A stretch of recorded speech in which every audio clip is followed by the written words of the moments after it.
Un merveilleux ciel étoilé.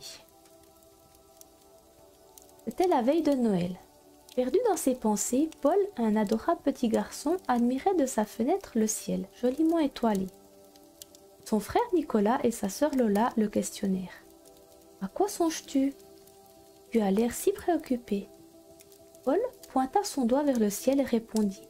« Je rêve de découvrir ce qu'il y a dans le ciel, de me promener au beau milieu des étoiles. N'est-ce pas votre rêve à vous aussi ?» Lola soupira, puis affirma.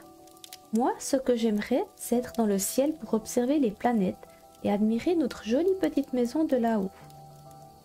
Je pense qu'elle serait minuscule. » Nicolas écoutait avec attention sa sœur parler, puis décida d'intervenir.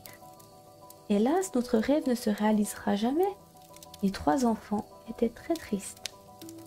Alors qu'ils dormaient profondément, un grand bruit retentit.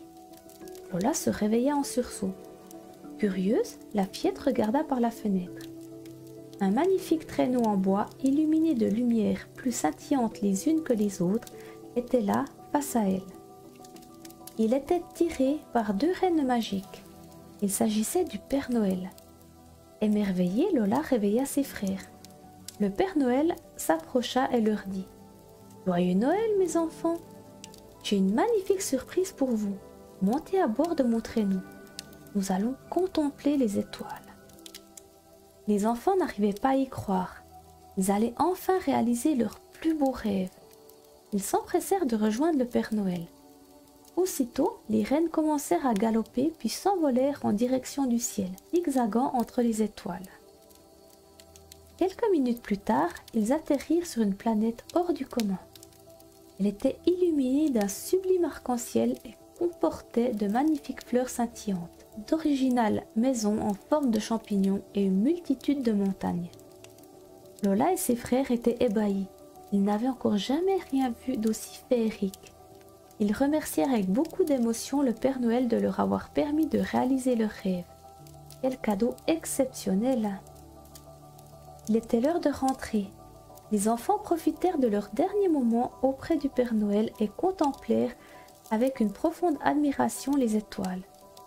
La vie dans le ciel était si belle. Lola et ses frères embrassèrent tendrement le vieil homme avant d'aller retrouver leur lit. Quelle soirée inoubliable! Épuisés, les enfants s'endormirent aussitôt, les paillettes plein les yeux, quand soudain un grand bruit les réveilla. Lola et Paul étaient tombés du lit. Réveillés en sursaut, Nicolas les regardait en se frottant les yeux. Avait-il réellement voyagé à bord du traîneau du Père Noël ou avait-il rêvé? Quel merveilleux mystère!